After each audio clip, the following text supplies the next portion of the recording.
안녕하십니까? 신앙가이드의 마이크윈입니다. 이번 시간에는 사랑이신 하나님에 대해서 함께 이야기를 나눠보려고 합니다. 여러분들 하나님은 사랑이시다는 말씀을 많이 들어봤죠? 네, 하나님께서는 사랑으로 사람을 대하시고 세상 만물을 다스리신다, 이런 뜻이 될 것입니다. 많은 사람들은 하나님이 살아계시다는 얘기도 잘 믿지 않고 하나님이 사랑이시다는 얘기도 잘 믿지 않죠. 창세기 1장에 보면, 성경 처음 책이 창세기인데, 하나님께서 인간을 자기의 모양과 자기의 형상대로 창조하셨다, 이런 말씀이 나옵니다. 여러분들은 하나님께서 하나님의 모양과 형상대로 사람을 창조했다는 말씀을 들으면 어떤 생각이 드십니까? 네, 어떤 사람들 그렇게 생각하실 수 있을 거예요. 하나님도 우리처럼 손이 있고 다리가 있고 머리카락이 있고 눈이 있고 그런 모습이신가? 하나님이 그런 모습을 따라서 사람을 창조를 하신 건가? 이런 말씀이신가? 이렇게 생각할 수도 있겠습니다. 근데 자세히 살펴보면 창세기의 창조의 모든 이야기가 바로 이 성경 구절, 즉 하나님께서 우리의 형상과 우리의 모양을 따라 사람을 창조하자, 이 이야기 때문에 모든 창조가 이루어졌다라는 그 뜻을 이해할 수가 있을 것입니다. 자, 다시 말하면 하나님께서 6일 동안 세상을 창조하셨다고 기록이 되어 있거든요. 첫째 날은 빛을 만드시고, 둘째 날은 공창을 만드시고, 셋째 날은 땅과 물을 나누시고, 또 식물을 내시고, 넷째 날은 해와 달과 별을 내시고, 다섯째 날은 하늘의 새와 땅에 기는 것들, 그런 것들 만드시고, 여섯째 날에 모든 육축을 이제 만드시고, 그 다음에 이제 사람을 만드셨는데, 사람이 나오기까지 하나님께서 하루하루 창조하시는 그 이야기들 속에서 보시기에 심히 좋았더라, 이렇게 기록하고 있습니다. 물론 그 빛 자체도 아름답기도 하고, 하늘, 그다음에 해, 달, 별 이런 것들이 아름답기도 하지만, 하나님께서 괜히 그냥 그 자체를 너무 좋아하셨을까요? 자기가 만들어 놓고 그게 너무 예쁘다 하고 좋아하셨을까요? 그거보다 더 깊은 뜻이 있습니다. 그것은 여섯째 날, 이 모든 것이 준비된 마지막에 하나님께서 이 모든 것을 창조하시는 목적, 자기의 형상을 닮은 사람이 창조될 것이고, 사람이 이 땅에 와서 그런 환경 속에서, 하나님께서 만들어 놓은 환경 속에서 행복하고 아름다운 삶을 살게 될 것을 내다보시고 기분이 좋으셨던 거죠. 마치 그 신혼 부부가 이제 결혼한 지 얼마 안 돼서 아기를 갖게 되고, 아기가 태어날 날짜에 맞춰서, 예정일에 맞춰서 아기가 쓸 옷, 아기가 입을 옷, 또 먹게 될 이유식, 그 다음에 장난감, 그 다음에 아기가 쓸 방, 이런 것들을 준비하면서 엄마 아빠가 태어날 아기를 생각하면 얼마나 기쁘겠어요. 그래서 하나하나 사다 놓으면서 와, 너무 좋다, 와, 행복하다, 그렇게 얘기하지 않겠습니까?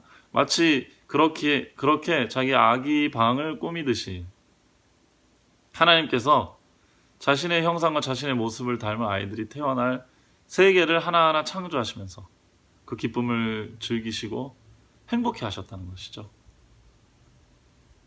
여러분들 만약에 여러분들에게 모든 재료를 다 대줄 테니까 어떤 여러분들이 사랑하는 어떤 사람을 똑같이 만들으려고 하면 만들 수 있겠습니까? 물론 형태로는 우리가 똑같이 만들 수 있을지도 몰라요. 그러나 그 사람과 내가 가졌던 추억, 그 다음에 감수성, 예민한 어떤 교감, 이런 거는 우리가 다 창조할 수가 없습니다. 하나님께서 하나님의 형상과 모양대로 인간을 창조하셨다는 말 속에는 좀 더 깊은 그런 의미가 담겨 있죠. 저보다 저희 어머님께서 눈이 더 좋지 않습니다. 시력이 좋지 않습니다. 그러나 저는 멀리서 저희 어머니와 저희 아버지를 잘 못 알아보기 힘들지만, 저희 어머니와 저희 아버지는 멀리서도 저를 잘 알아보시죠. 제 걸음걸이가 아버지랑 닮았다, 그런 얘기를 하시는 것 같아요. 그러니까 물리적으로 시력이 저희 어머니의 시력이 저보다 좋지 않으실 수 있지만 저는 안경을 꼈기 때문에 그러나 멀리서도 저가 걷는 걸음걸이를 보고 자기 아들임을 직감을 하고 압니다. 저희 아버지도 마찬가지죠. 저를 볼 때 자신을 닮은 어떤 형질을 저에게서 봅니다. 뭐 눈, 코, 입이 닮고 뭐 손발이 닮고 이런 것 때문에 저를 사랑하시는 게 아니고 자기랑 닮은 어떤 새로운 이 존재와 이야기하고 눈동자를 맞추고 사랑을 나누고 이렇게 교감할 수 있는 이런 것 자체를 너무 좋아하시는 것이죠. 인간은 그런 속에서 사랑을 느낍니다. 이것을 사랑이라고 우리는 얘기합니다. 자, 하나님께서 인간을 창조하시는데 하나님의 형상과 하나님의 모양대로 창조했다는 얘기는 우리의 지금 이런 겉으로 보이는 그런 모습대로 하나님께서 우리를 창조하셨다는 얘기가 아니죠. 어떤 면에서 우리의 이제 외모나 이런 겉모습은 진화론자들이 말하는 대로 일반 학자들이 생각하시는 대로 원숭이와 굉장히 가까울 수도 있겠습니다. 그러나 사람은 아니라는 거죠. 다른 짐승들은 다른 곤충들이나 존재들은 하나님께서 그냥 창조하셨습니다. 그러나 그들을 창조하시면서 좋았더라라고 말씀하신 이유는 자신들을 닮은 하나님을 닮은 하나님의 형상과 모양을 보관한 인간들이 그것들과 있을 때 행복함을 느끼기 때문입니다. 고로 모든 중심은 이 사람에 있는 거죠. 그리고 하나님이 사람을 사랑할 수밖에 없는 이유는 하나님이 사랑이신 이유는 바로 우리도 하나님의 그런 형상을 담고 있기 때문에 그렇습니다. 하나님이 우리를 바라볼 때 저희 어머니와 아버지가 자기 형상을 닮은 자녀인 저를 다른 존재들하고는 다 전혀 다르게 쳐다보시는 것처럼 하나님께서 사람을 그렇게 보신다는 뜻입니다. 하나님께서 우리를 사랑하신다는 얘기는 하나님께서 저희들 마치 저희들 부모님들보다 더 깊은 사랑의 정서가 있는 그런 존재로 인간을 바라보셨다. 그런 말씀이시죠. 그 기록이 창세기에 기록된 겁니다. 모든 세계가 해와 달과 별과 지구와 또 생물과 식물과 새와 물고기와 육축들이 다 하나님의 자녀인 인간들과 함께 있을 때 기쁨을 누리게 하기 위해서 창조되신 것이고 그것들을 만들면서 하나하나 만들면서 하나님께서 매우 기뻐하셨다는 뜻이죠.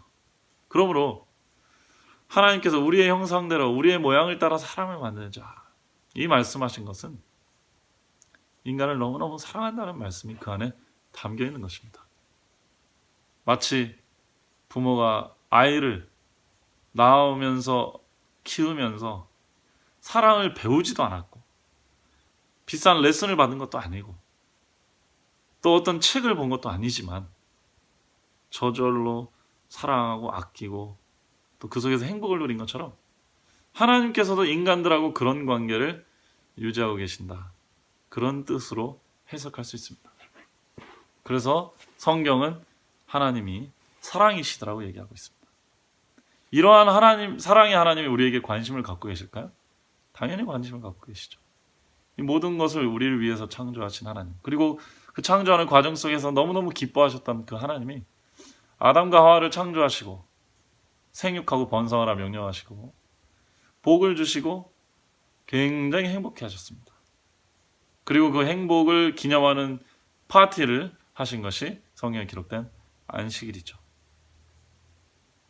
그런데 인간의 죄로 말미암아 하나님의 형상과 모양을 닮은 인간들이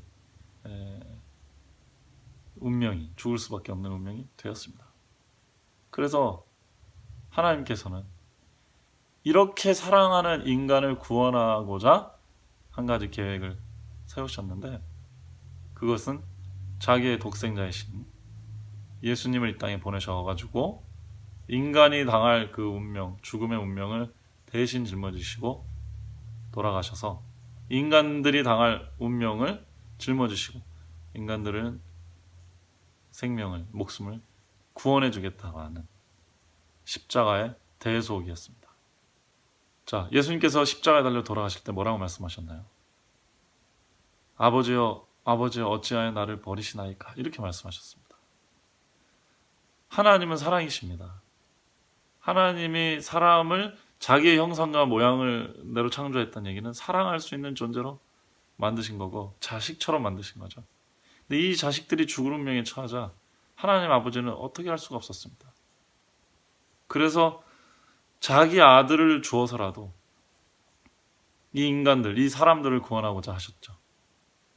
그래서 예수님께서 십자가에 달려 돌아가실 때 가장 큰 고통은 육체적인 고통이 아니었다고 해요. 하나님하고 관계가 끊어지는 그 아픔이었다고 얘기합니다. 우리는 십자가를 잘 이해할 수 없습니다. 하나님의 사랑의 속성을 이해하지 못하면 이 십자가는 영원히 이해될 수 없을 것입니다. 그러나 십자가를 좀 더 자세히 들여다보면 하나님의 사랑이 굉장히 깊이 녹아들어 있다는 사실을 알게 될 것입니다. 하나님도 자기 아들을 그렇게 버리거나 아들과 그렇게 이별하고 싶지 않았습니다. 자기 아들을 십자가에서 달려 죽게 하고 싶지 않으셨어요. 그러면 그렇게 쉽게 하신 게 아닙니다. 우리가 우리 자녀들을 사랑하는 것처럼 하나님에게도 그런 속성이 있어요.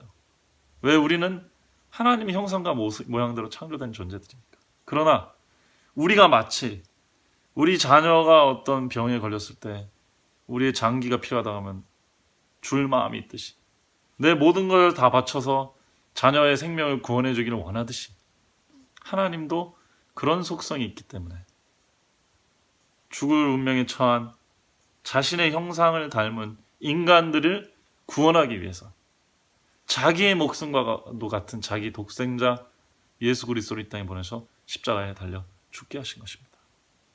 그 고통을 이해하셔야 돼요. 그 고통이 야말로 하나님께서 얼마나 사랑이신지를 우리에게 증명해 주는 것입니다. 여러분, 우리는요, 지금 여러분 우리가 있는 자리가 어디든 교회를 다니든 성경을 읽든 읽지 않았든 우리는 모두 그러한 하나님의 형상을 받은 하나님의 자녀들입니다. 그러한 하나님의 자녀들을 위해서 하나님께서는 예수 그리스도를 보내서 모든 그런 하나님의 자녀를 찾기 위해서 십자가 달려 고통을 당하셨죠. 그리고 죽으셨습니다. 왜요? 모든 인간이 조금은 타락해서 그 모습이 왜곡됐을지라도 하나님의 형상을 아직도 담고 있는, 그렇죠? 말 안 듣는 아들일지라도 아버지의 아들이란 사실은 확실하듯이 우리가 죄인이 되었을지라도 하나님의 형상과 성격을 물려받은 특별한 존재임은 아직도 사실이기 때문에 우리들을 여전히 사랑하시고 관심을 갖고 계시고 우리의 기도에 귀 기울여 주신다는 사실입니다. 이러한 사랑의 하나님이 우리의 하나님이시고 우리의 아버지가 되십니다. 사랑하셔서 오시었네. 말씀하신 대로 본이 되신